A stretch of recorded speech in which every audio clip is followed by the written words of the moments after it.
انسان اس زمین پہ جنت کی مخلوق آباد ہو چکی ہے. ہماری اصل ہمارے جد امجد حضرت آدم علیہ السلام اور ان کی زوجہ محترمہ جنت میں رہتے تھے. اللہ تعالیٰ کو جو منظور تھا کہ اس خلیفہ کو زمین پہ آباد کرنا تھا. کیوں اس خلیفہ کو زمین پہ آباد کرنا تھا؟ تاکہ اللہ کی حمد و ثنا بیان ہو، تاکہ اللہ کی بڑائی بیان ہو، تاکہ بندہ اللہ کے سامنے بندگی کا اظہار کرے، اللہ تعالیٰ کی عظمت و شان ظاہر ہو. یہ سارے کام کرنے کے لیے اللہ تعالیٰ نے انسان کو اس زمین پہ بھیجا ہے. وَمَا خَلَقْتُ الْجِنَّ وَالْإِنسَ إِلَّا لِيَعْبُدُونَ مَا أُرِيدُ مِنْهُمْ مِنْ رِزْقٍ وَمَا أُرِيدُ أَنْ يُطْعِمُونَ. کبھی اللہ تعالیٰ نے ہم سے آپ سے کھانا مانگا ہے؟ نہیں.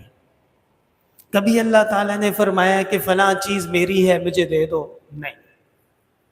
آپ کے ذہن میں سوال آئے گا کہ زکوٰۃ اللہ تعالیٰ مانگتے ہیں، صدقہ اللہ تعالیٰ مانگتے ہیں، تو جواب یہ ہے کہ وہ اللہ تعالیٰ اپنے گھر تو لے کے نہیں جاتے نا، وہ تو آپ کو ہی دیتے ہیں.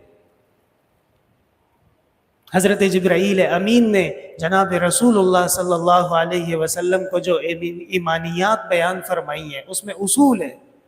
خذ من اموالہم، ان کے جو امیر لوگ ہیں اغنیاءہم، ان سے لے لیں، وترد الی فقرائہم، اور فقیروں کو جا کر دے دیجیے.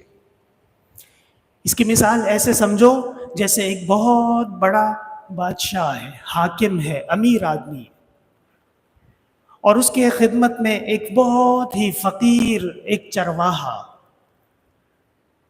جا رہا ہے دعوت میں. بادشاہ سلامت کے سامنے حاضری ہے، ملنا ہے.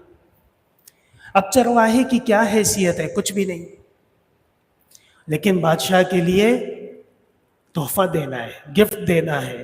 تو چرواہا اپنی بساط کے مطابق کوئی چیز لے لی، کوئی پانی لے لیا، کوئی شہد لے لیا، اور وہ لے کے بادشاہ کے محل میں پہنچ گئے.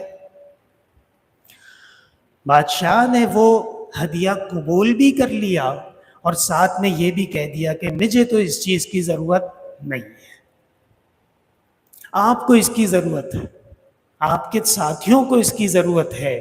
تو وہ بادشاہ وہ گفٹ قبول بھی کر لیتا ہے اور پھر شکریہ کے ساتھ واپس بھی دے دیتا ہے. اللہ تعالیٰ زکوٰۃ قبول بھی فرما لیتے ہیں، اور زکوٰۃ کس کو دیتے ہیں؟ غریبوں کو. اس سے پہلے جو امتیں تھیں ان میں ایسا نہیں ہوتا تھا. حابیل اور قابیل کا واقعہ طلباء اور سب جانتے ہیں. آسمان سے آگ آتی تھی اور وہ صدقے کو جلا دیتی تھی. یہ امت محمدیہ کا خاصہ ہے. اللہ تعالیٰ نے اس امت پہ فضل و احسان فرمایا ہے کہ ہماری جو نیکیاں ہیں وہ بھی ہمیں دے دی گئی. ابھی قربانی گزری ہے، کتنا سلسلہ تھا، کتنا مسلمانوں میں جذبہ تھا، وثوق تھا. کیا کوئی ایک حکم ایسا ہے کہ جناب فلاں ران نہیں کھانی، فلاں بوٹی نہیں کھانی، فلاں حصہ نہیں کھانا؟ نہیں. علماء فرماتے ہیں کسی شخص نے قربانی کر لی اور ساری کی ساری گھر پہ رکھی تو بھی اس کی قربانی ادا ہو چکی ہے. خلاف سنت ہے لیکن واجب ادا ہو چکا. یہ اللہ تعالیٰ کا احسان دیکھیے. اور وَنَفَقَةُ الرَّجُلِ عَلَىٰ أَهْلِهِ صَدَقَةٌ، اور جو ایک انسان اپنے بیوی کے منہ میں نوالا دیتا ہے، بچوں کے لیے کھانے کا انتظام کرتا ہے، حدیث شریف میں فرمایا یہ بھی صدقہ ہے. یہ سب عبادتیں ہیں.